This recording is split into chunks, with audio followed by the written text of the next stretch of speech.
So a very good evening to everyone. आइए आपको विशुद्धि चक्र के बारे में बताते हैं कि मैं कैसे इस पर्पल वर्ल्ड में प्रवेश किया। कुछ दिन पहले की बात है, 6-7 दिन पहले की। आजकल मैंने क्रिया कुंडलिनी के वीडियो शूट करना थोड़ा कम कर दिया है, क्योंकि आजकल मैं अंधेरे में या शाम के समय बनाता रहता हूँ वीडियो। मैं छत में बैठा था, करीब 7-8-10 दिन पहले की बात होगी शायद। अगर आपको याद हो, मैंने एक वीडियो डाला था, मुझे कुछ बुखार आया था काफ़ी दिन ठीक है। तो विशुद्धि का जागरण 8 दिन पहले मैंने विशुद्धि की वर्ड को देखा।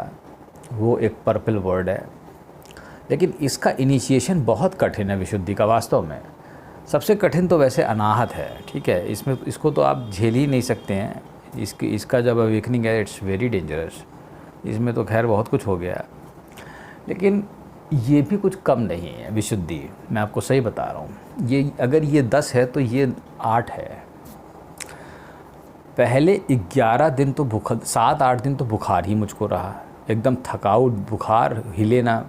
मैं स्कूल भी जाऊँ तो स्कूल में भी मतलब बैठे ही रहूँ, गर्म बॉडी हमेशा गर्म ही रही पूरे 7 दिन। गोली खाई पैरासीटामॉल, कोरोना की कोई सवाल यहाँ नहीं है। उसके बाद बाहर की कुछ परिस्थितियाँ ऐसी बनी हैं कि काफ़ी कठिन है, उनसे आप संघर्ष करिए। मेरे ख्याल से विशुद्धि में जब ऐसा हो रहा है कि विशुद्धि में आपके सारे के सारे एनिमीज सक्रिय हो जाते हैं आपके ऊपर हमला करने के लिए। आप गलत हों चाहे सही हो, इसको कोई नहीं पूछेगा, बस आपको गलत ही माना जाएगा, ठीक है। ये विशुद्धि करता है। आपको चीज़ों को देखना पड़ेगा, और आपके जितने भी पुरानी चीज़ें उखड़ के आएंगी, और वो सब आपको अंदर से सब उखड़ेंगी और बाहर उसका रिफ्लेक्शन दिखाई देता है, ठीक है। तो विशुद्धि बहुत कठिन है, लेकिन विशुद्धि काम का भी है। तो इसलिए विशुद्धि एक तो बहुत ऊपर चक्र है, और ये बहुत लेट, मैं ये भी आपको बता दूं, ये बहुत लेट इसका अवेकनिंग है। अगर मैं अपने आप को देखूं तो काफ़ी हद तक मेरे मूलाधार तो परमेश्वर ने खुद ही जागृत कर रखा है। मणिपुर में इतने दिनों से काम चल रहा है, स्वादिष्ठान का कुछ नहीं पता है। अनाहत काफ़ी हद तक डेवलप हो चुका है। अजना में शुरू से 20 साल से काम चल रहा है, 20 साल हो गए इसको ठोंकते हुए। सहस्त्रार 20 साल से बन रहा है, तो सब में काम हुआ, लेकिन विशुद्धि में सबसे कम काम हुआ है। हो रहा होगा, मैं ये मानता हूँ, क्योंकि जब एनर्जी ऊपर ट्रैवल करती है तो इसी के थ्रू जाती होगी, अब जो भी कुछ सिस्टम होगा उनका, ठीक है। लेकिन विशुद्धि का जागरण बहुत ज़्यादा कठिन है। ये मुझे इतनी उम्मीद नहीं थी कि ये इतना महत्वपूर्ण चक्र है।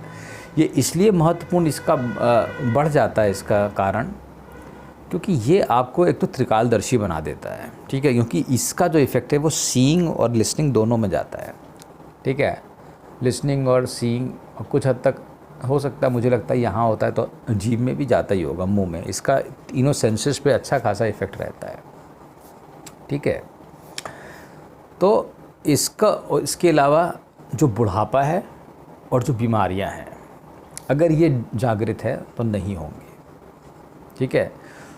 तो ये त्रिकालदर्शी बनाने के साथ साथ आपके साथ बहुत कुछ करता है। तो इसका मतलब ये बहुत इम्पॉर्टेंट है। कृष्ण ने गीता में कहा है, जो जरा और मृत्यु से मुक्ति पाने के लिए अग्रसर हैं, ऐसे बुद्धिमान मनुष्य मेरी शरण ग्रहण करते हैं। तो इसका मतलब जरा यानी कि बुढ़ापा और मृत्यु से मुक्ति पाई जा सकती है विशुद्धि को जागृत करके, ठीक है। तो ये इतना कठिन है। और सुनो इसका, जब भोलेनाथ ने विष पिया, ठीक है, वो गले में फंस गया यहाँ, तो जब ये जागृत होगा तो बॉडी में जितना भी विष है वो सब बाहर निकलेगा। ये समझ लो, कोने कोने से कुंडलिनी नोच नोच के सब बाहर फेंकेगी। दिमाग बिल्कुल थक जाएगा और पक जाओगे। मैं तुमसे कहता हूँ पक, जैसा कि मैं पक गया हूँ। लेकिन अब मैं कुछ कह नहीं सकता तुमसे, फिर भी मैं तुमसे बोल रहा हूँ, और तुम देखोगे कि मैं हल्का हल्का मुस्कुरा भी रहा हूँ, क्योंकि घबराने की कभी कोई बात है नहीं।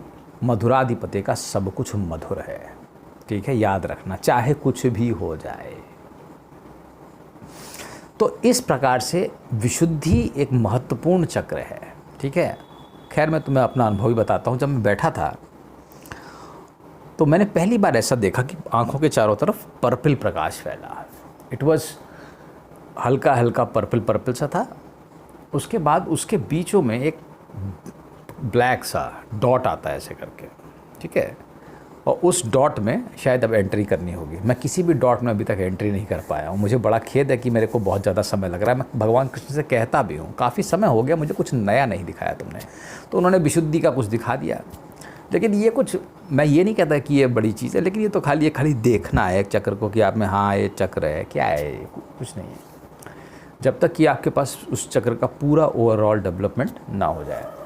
खैर, फिर भी मैं आपसे ये कहता हूँ कि विशुद्धि वास्तव में काफ़ी बहुत ही महत्वपूर्ण चक्र है और इसका जागृत बहुत ही मुश्किल भी है। ठीक है, चलिए आप प्रयास करिए। धन्यवाद।